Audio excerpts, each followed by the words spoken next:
Chosen one, hear this clearly and without doubt. Heaven has been watching you far more closely than you realize. What you thought were silent delays, unanswered prayers, and seasons of crushing pressure were never signs of abandonment. They were evidence of attention. Right now, something has shifted. The vault of delayed blessings. Those answers that seemed postponed, those promises that felt just out of reach, has been opened, and your name is written on what is being released. This is not poetic exaggeration. This is a spiritual reality unfolding in real time. Even as you read these words, the unseen realm is responding to a decision you already made, a test you already passed, and an obedience you maintained when it cost you everything. While others chose shortcuts, you chose integrity. While compromise whispered that no one would notice, you stood firm anyway. While pressure mounted to the point where it felt unbearable, you refused to let go of what God had spoken over you. You didn't pass this test loudly or publicly.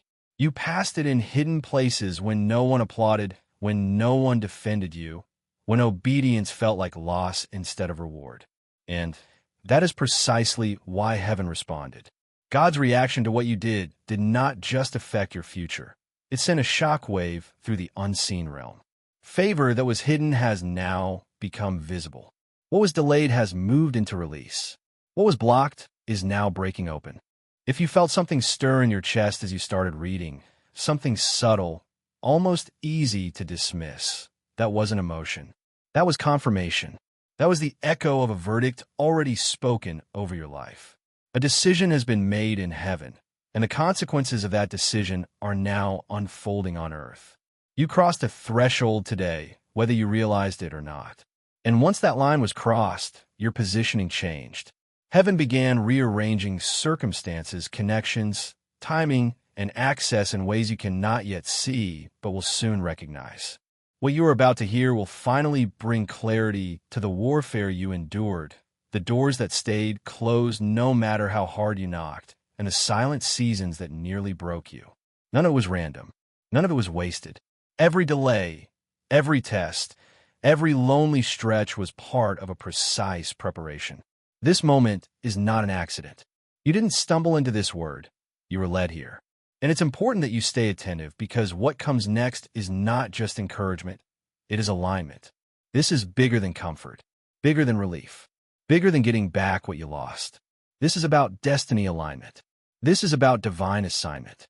This is about a breakthrough that has been held back, not denied, not forgotten, until the exact moment your character could sustain it. If something inside you is resonating deeply right now, if you feel the weight of this word settling over you like a mantle, that is your spirit recognizing truth. Let heaven see your agreement. This is your moment. Listen closely.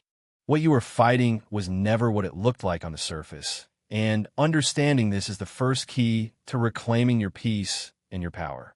You may have replayed conversations in your mind, wondered why certain people turned against you, or questioned how opportunities could vanish at the very moment they seemed within reach. But the truth is deeper and far more significant.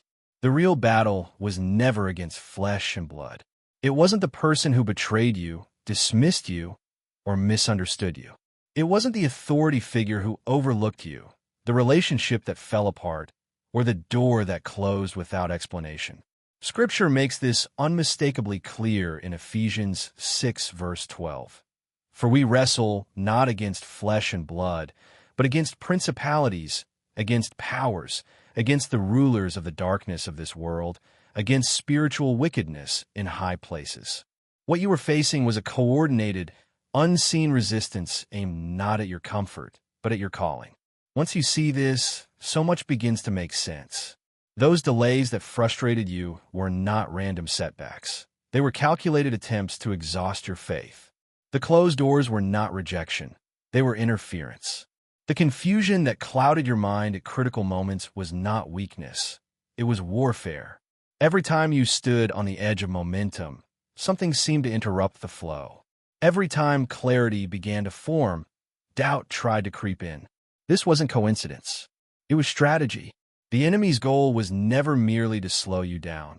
It was to make you question whether God was still involved at all. Because if he could get you to doubt the presence of God, he could weaken your resolve to obey God. What's important for you to grasp now is this. The intensity of the resistance was not because you were doing something wrong, but because you were doing something right. The opposition you faced was proportionate to the potential you carry. The enemy does not waste energy on empty vessels. He does not orchestrate prolonged warfare against lives with no impact. He recognized your spiritual capacity long before you did. He saw what your obedience could unlock, what your integrity could authorize, and what your faith, if left intact, would eventually release. That is why the pressure came early, and that is why it came repeatedly. Think back to how young you were when the weight first appeared. Even before you had language for it, you felt different. You sensed responsibility without being taught it. You felt consequences before you made choices. You carried awareness that others seemed untouched by. That was not imagination. That was early recognition in the spirit realm. The enemy studies patterns. He watches bloodlines. He observes who has the potential to disrupt cycles, to carry authority, to walk in discernment. And when he sees that potential, his instinct is not subtlety, it is force. He applies pressure in hopes of collapse. He whispers lies in hopes of compromise.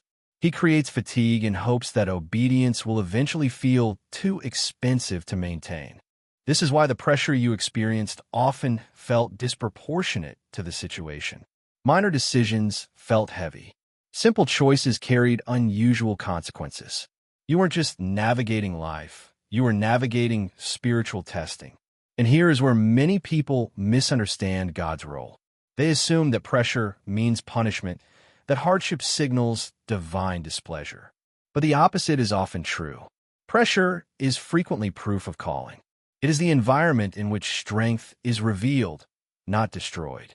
Gold is not refined in comfort. It is refined in fire. And the fire you endured was never meant to consume you.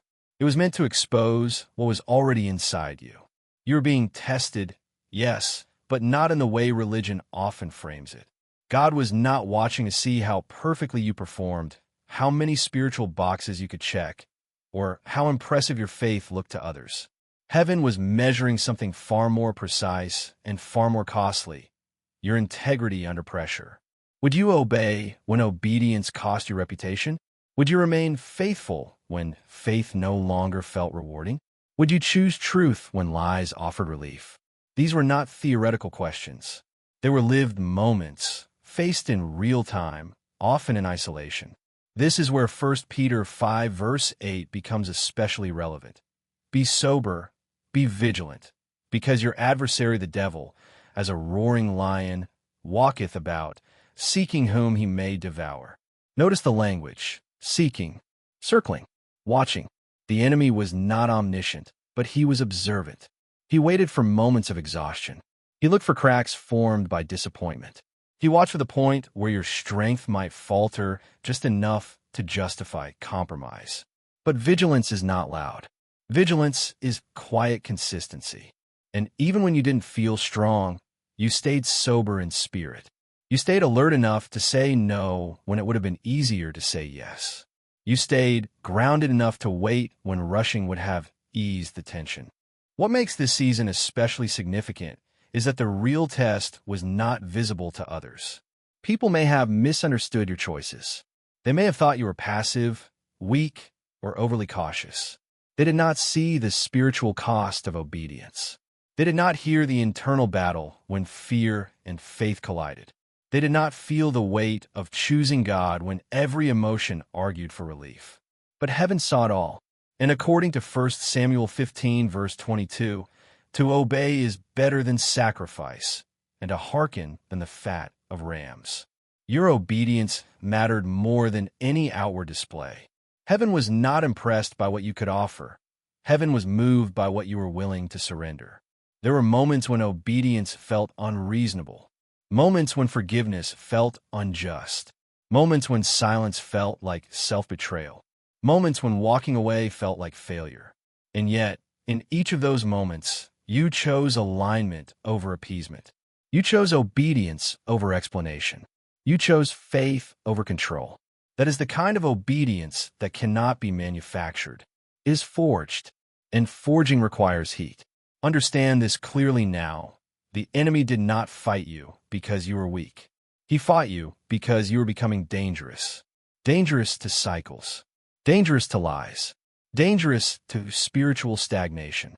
Your integrity under fire threatened his strategies. Your refusal to collapse disrupted his timeline.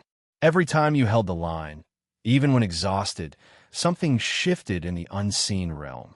You may not have felt victorious, but victory does not always feel like triumph in the moment.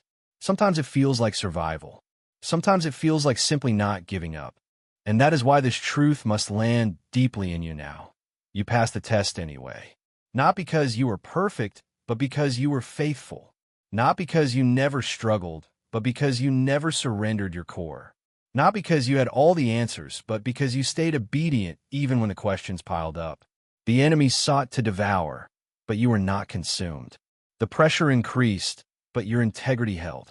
The test intensified, but your alignment remained intact. This is the foundation upon which everything next is being built. The warfare was real. The testing was intentional. The pressure was strategic. And your response, your integrity, your faith, your obedience was decisive. Heaven took notice. And because you passed in private, you were about to see results in public. What you walked through did not end when the pressure eased. It deepened. Because after the test of endurance comes the work of purification, and purification always precedes acceleration. God does not rush what he intends to sustain. Before he moves you forward, he must move things out of you, and sometimes out of your bloodline, that would fracture the weight of what's coming. That is why the battle felt heavier than your personal story alone could explain. You weren't just fighting for yourself. You were carrying history on your shoulders, standing at the intersection of generations, chosen to interrupt patterns that had been running unchecked long before you were born. You were marked as a cycle breaker, whether you asked for that role or not. That explains why the resistance felt disproportionate, why the opposition seemed to come from every direction at once. You weren't merely navigating your own struggles. You were confronting inherited patterns, mindsets, fears, limitations, and curses that had quietly governed your family line for decades. What others normalized, you felt called to confront. What others tolerated, you felt compelled to end. That inner tension wasn't rebellion. It was responsibility. Heaven had already identified you as the one strong enough to carry the confrontation forward. This is why financial resistance showed up so persistently. It wasn't just about money. It was about control, survival, and generational ceilings that had never been broken. Every time you came close to stability, something would happen. Every time progress appeared within reach, a setback followed. That pattern of almost but not quite wasn't coincidence. It was ancestral warfare. Poverty is not only an economic condition. It can be a spiritual inheritance, reinforced by fear, scarcity thinking, and learned helplessness passed down like an unspoken rule. And when you decided, even quietly, that the story would end with you, the resistance intensified. The system fought back because it sensed its authority weakening. Delays, too, were part of this confrontation. Not because God was withholding, but because the old patterns were fighting for survival. Cycles don't release their grip politely. They resist exposure. They retaliate when challenged. That's why it felt like you were pushing against invisible walls. Why momentum stalled just as hope began to rise. You weren't being punished. You were being initiated into a role your lineage had never seen before. And initiation is never gentle. It is sacred, but it is severe. This is why your voice mattered more than you realized. Heaven does not only respond to belief, it responds to agreement. There are moments when silence allows cycles to continue, and moments when declaration severs them. You were brought to a point where internal resolve was no longer enough. It was time to speak, to verbally end what had gone unchecked, to declare, out loud, that the cycle stops with you. That fear does not get another generation. That lack does not get another heir. That trauma does not get another body to live in. Words spoken in faith carry legal authority in the Spirit. And when you spoke, even if your voice trembled, you issued a notice that ancestral patterns were no longer welcome. This wasn't emotional release. It was legal action. You weren't venting pain. You were revoking access. And heaven honors that kind of courage. Because when a cycle breaker speaks, generations listen, both forward and backward. You didn't just change your future. You rewrote the spiritual landscape your children will inherit. As this internal breaking happened, something else unfolded that may have confused you at first. People began to disappear. Connections faded. Invitations stopped. Familiar environments started to feel unbearable. Conversations that once felt safe suddenly felt shallow or heavy. At times, it felt like rejection, like you were being quietly pushed out of spaces you once belonged to. But this was not abandonment. This was divine protection disguised as loss. God was not isolating you to punish you. He was separating you to preserve you. Acceleration requires clarity, and clarity cannot survive constant noise. When God prepares someone for weightier assignments, He reduces distractions, not because others are bad, but because their voices can dilute discernment. Psalm 25, verse 14 tells us that the secret of the Lord is with them that fear Him, meaning intimacy precedes revelation. God draws close to those who honor Him enough to listen, and listening requires space. Your isolation was not random. It was strategic. God was removing voices that would have questioned your obedience, minimized your calling, or pressured you back into familiar cycles. He was pulling you out of environments that rewarded compromise and punished conviction. You didn't lose community. You outgrew a season. And what felt like loneliness was actually concealment. You were being hidden, not forgotten. Think about a seed. Before it ever breaks the surface, it must be buried. Darkness is not the enemy of growth. Interruption is. If a seed is dug up repeatedly to check its progress, it dies. So God allowed you to remain unseen, unheard, and misunderstood for a time. Not because He doubted you, but because He was developing roots deep enough to withstand exposure. In the hidden season, strength forms quietly. Identity solidifies. Motives are purified. And when emergence finally comes, nothing can uproot what was established in secret. This is why certain people had to be removed. Some relationships were never meant to come with you into what's next. Not because they were evil, but because they were assigned to an older version of you. Others were actively interfering with your growth, draining discernment, reinforcing fear, or normalizing compromise. God removed them not out of cruelty, but out of care. He saw what their continued presence would cost you, even if you couldn't yet. Scripture is clear about this process. Joshua 3 verse 5 says, "Sanctify yourselves, for tomorrow the Lord will do wonders among you." Sanctification always comes before manifestation. Purification always precedes power. God does not pour new wine into old vessels. Not because the wine isn't ready, but because the vessel would break. You are being cleansed, not only of personal wounds, but of inherited ones. Old mindsets had to be stripped. Old coping mechanisms had to fall away. Old survival strategies had to be replaced with trust. This purification wasn't comfortable. It required surrender. It demanded honesty. It exposed attachments you didn't realize you still carried. But it was necessary, because what God is releasing requires integrity, not just faith. Capacity, not just desire. And vessels of honor are not accidental. They are prepared. 2 Timothy 2 verse 21 says that if a person purges themselves, they become a vessel unto honor, sanctified, and fit for the master's use. You're being made fit, not perfect, but usable. Looking back now, you may be able to see it more clearly. The friendships that ended saved you from compromise. The doors that closed protected you from settling. The opportunities that fell apart spared you from misalignment. At the time, it hurt. At the time, it confused you. But hindsight reveals mercy disguised as loss. This is why gratitude matters now. Not forced positivity, but mature recognition. Gratitude for what God removed, even when you didn't understand it then. is a sign of spiritual growth. It means you trust His judgment more than your attachment. It means you can bless the pruning without resenting the gardener. Take a moment to reflect on the names, places, and environments that are no longer part of your life. Thank God, not because it didn't hurt, but because it didn't destroy you, because it cleared space, because it preserved your calling. You are standing now at the edge of acceleration, not because you survived, but because you were purified. The weight you're about to carry would have crushed an earlier version of you. But this version, refined, separated, sanctified, is ready. The silence did its work. The isolation sharpened your discernment. The breaking ended the cycles. And what comes next will move faster than anything before, because the foundation has finally been set. Purification is complete.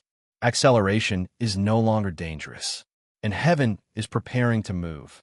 There's always been something different about the way you perceive the world. And this is where the activation of your calling truly begins. Long before you had language for it, long before you understood faith, doctrine, or spiritual vocabulary, you noticed. As a child, you sensed atmospheres before words were spoken. You could feel tension enter a room even when everyone else was smiling. You picked up on dishonesty before evidence appeared, discerned motives without being taught how, and carried an awareness that didn't match your age. This wasn't imagination. It wasn't oversensitivity. It wasn't you thinking too much. It was discernment operating before it had permission to mature. God wired you this way on purpose, and nothing about that design was accidental. Over time, however, that heightened sensitivity likely became a source of confusion and even pain. You were told you were too emotional, too intense, too observant. You learned early that seeing too much could make you a target, and speaking truth could cost you connection. So you adapted. You quieted yourself.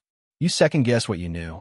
You learned to downplay your perception in order to survive environments that couldn't handle your clarity. But what you buried never died. It waited. Because sensitivity was never your weakness. It was always your assignment. Scripture confirms this reality plainly. In Jeremiah 1 verse 5, God declares, "Before I formed thee in the belly, I knew thee. And before thou camest forth out of the womb, I sanctified thee, and I ordained thee a prophet unto the nations." You were marked before birth, set apart before experience, and designed with spiritual awareness long before you had conscious faith. What you carry is not learned behavior, is pre-installed calling. And because the enemy recognizes calling even before the person does, he moved early to distort your relationship with your gift. He couldn't remove what God placed in you, so he attempted to reframe it as a liability. He tried to convince you that your discernment was anxiety, that your intuition was fear, that your sensitivity was instability. He isolated you when you spoke truth, silenced you through shame, and surrounded you with people who dismissed what you saw so you would eventually dismiss it too. This was not random emotional hardship. It was a calculated strategy. If he could convince you to mistrust your spiritual perception, you would never fully step into your authority. The isolation you experienced was especially strategic. When you are set apart, isolation can feel like abandonment if you don't yet understand its purpose. But isolation is often where discernment sharpens, where discernment becomes wisdom instead of raw sensation. The enemy hoped loneliness would make you desperate enough to compromise your standards, mute your voice, or attach yourself to misaligned people just to feel seen. But instead of breaking, you endured. Instead of surrendering your gift, you protected it, even when you didn't fully understand it. That endurance mattered more than you know. This brings us to the heart of what God was truly measuring during the tests you faced. Many people misunderstand divine testing, assuming it revolves around religious performance. How many prayers you prayed, how perfectly you behaved, how visibly spiritual you appeared. But heaven wasn't counting activity, it was weighing obedience. The test was never about whether you would look faithful. It was about whether you would be faithful when obedience cost you something tangible. Would you obey when it meant walking away from a relationship that felt right but wasn't aligned? Would you forgive when you were never given an apology? Would you stay silent when defending yourself felt justified? Would you give when resources were scarce? Would you trust God when trusting Him felt like risking everything? These were the moments that mattered. These are the hidden crossroads where your calling was either confirmed or compromised. Every time obedience required sacrifice, heaven took note. And even when your obedience was imperfect, your heart posture remained intact. You kept choosing alignment over ease. You kept choosing faith over fear. You kept choosing integrity when compromise promised quicker relief. That is why the delay did not disqualify you. It prepared you. Delay has a way of distorting perspective. When promises take longer than expected, it's easy to assume they've expired. When prayers go unanswered for years, it's tempting to believe they were never heard. But delay is not denial. Time does not cancel what God has spoken. Galatians 6 verse 9 anchors this truth. And let us not be weary in well-doing. For in due season we shall reap, if we faint not. Notice the condition is not speed, perfection, or strength. The condition is endurance. And you did not faint. You questioned, yes. You grew tired, absolutely. But you did not abandon your faith. You stayed. And because you stayed, your due season did not pass. It arrived. God's timing operates differently than human expectation. He does not rush to satisfy impatience. But He also does not move slowly when alignment is complete. When heaven moves, it moves suddenly. Scripture is filled with examples that mirror what is forming in your life right now. Joseph spent years betrayed, forgotten, imprisoned, his gift active but unrewarded. Then in a single day, one divine appointment shifted everything.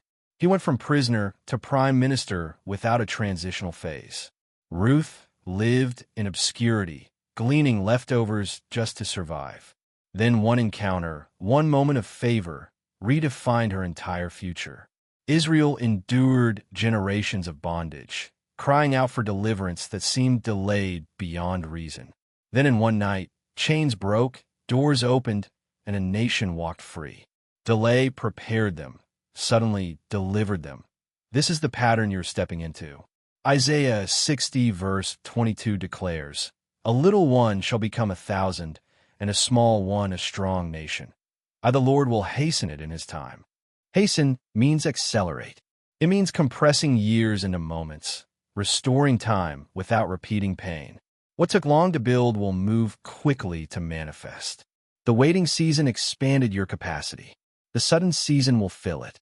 Understand this clearly. The intensity of the resistance you faced was proportional to the value of what you carry. You are not just another believer trying to survive. You are a vessel entrusted with something potent. That is why attacks came early. That is why discouragement felt relentless. That is why you were tempted to abandon hope altogether. The enemy doesn't waste resources on empty threats. He targets carriers. He targets vessels. And Scripture speaks directly to this in 2 Corinthians 4 verse 7. But we have this treasure in earthen vessels, that the excellency of the power may be of God, and not of us. You are the vessel, imperfect and human, but carrying divine treasure that does not originate from you. The power was never about your strength. It was always about God's. Now, with this understanding, the activation begins. Activation does not mean striving harder. It means agreeing deeper. It means allowing what God already deposited in you to surface without apology. It means trusting your discernment instead of dismissing it.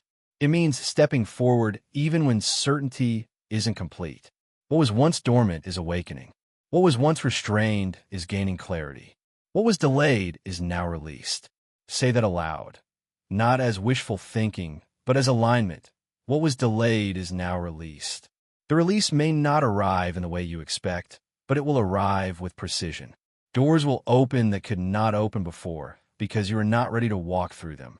Connections will locate you that could not align with earlier versions of you. Opportunities will emerge that require the maturity you gained in waiting. You are not behind. You are not late. You are right on time. The years that felt lost were actually invested. The obedience that felt unrewarded was actually accumulating interest. And now, the season shifts.